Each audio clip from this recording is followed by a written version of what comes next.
Hey guys, so as promised is a review for the Osymetric Chainrings that I got in December. So now we're in May.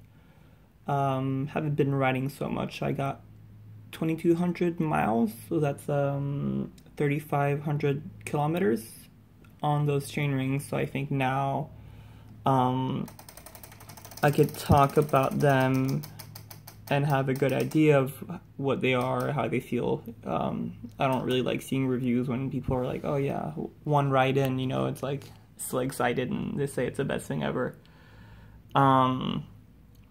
Okay, so the set I got is a 130. So I have a 52-42, which is a odd size. Basically the little ring can't be any smaller because of the shape. It's so aggressive that it can't even, if at its smallest it's a 39 and it gets bigger on the power phase, it ends up being a 42, and then the big ring is a 52. Yeah, so my thoughts and opinions. They encourage standing up. I don't really like standing up, but I found myself standing up a bit more. Cadence seems to be about the same. Am I any stronger? No.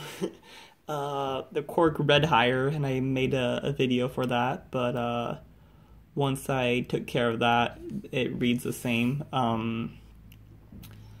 One thing is, yeah, I do like him for when you pedal in a turn.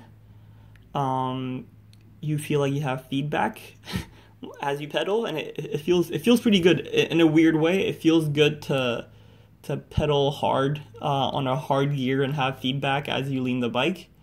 And then, you know, when your foot is down there, essentially it's a small chainring, so you go by quick.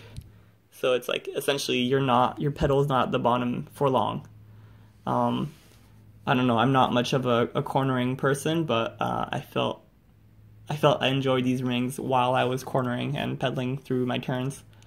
And then people say, oh, like, how are they shifting? So I have the first version, which is essentially a straight sheet of metal, no shifting ramps, no pins. Okay, so here's the thing. At best, it could shift really well. It could shift as good, maybe, yeah, as good as anything. The only thing I've noticed is that they tend to be more prone to like slight tuning, so I feel like I had to fiddle a lot with them. For the most time, I'm okay with something that's okay. So lately I've been working at a bike shop and I really got to dial the shifting in.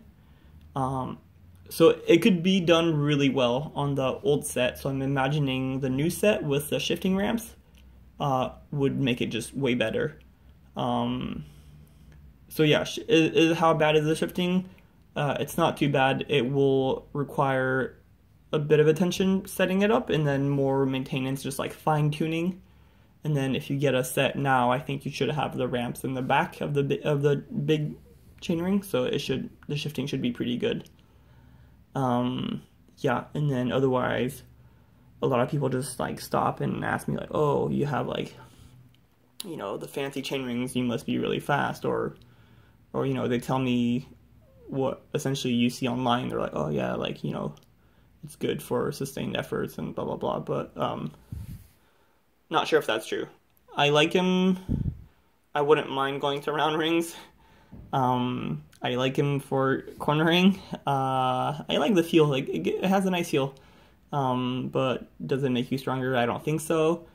I bought mine used for I think $60. I think new right now on the website.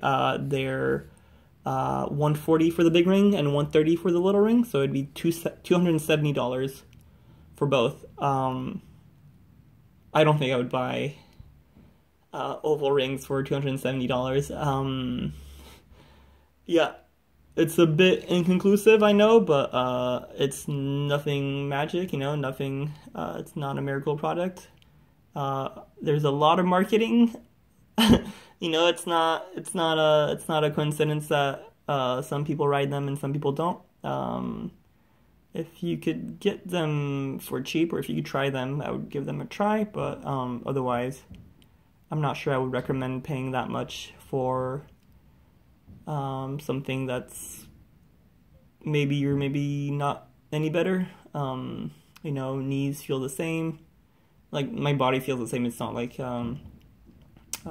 yeah. So, yeah.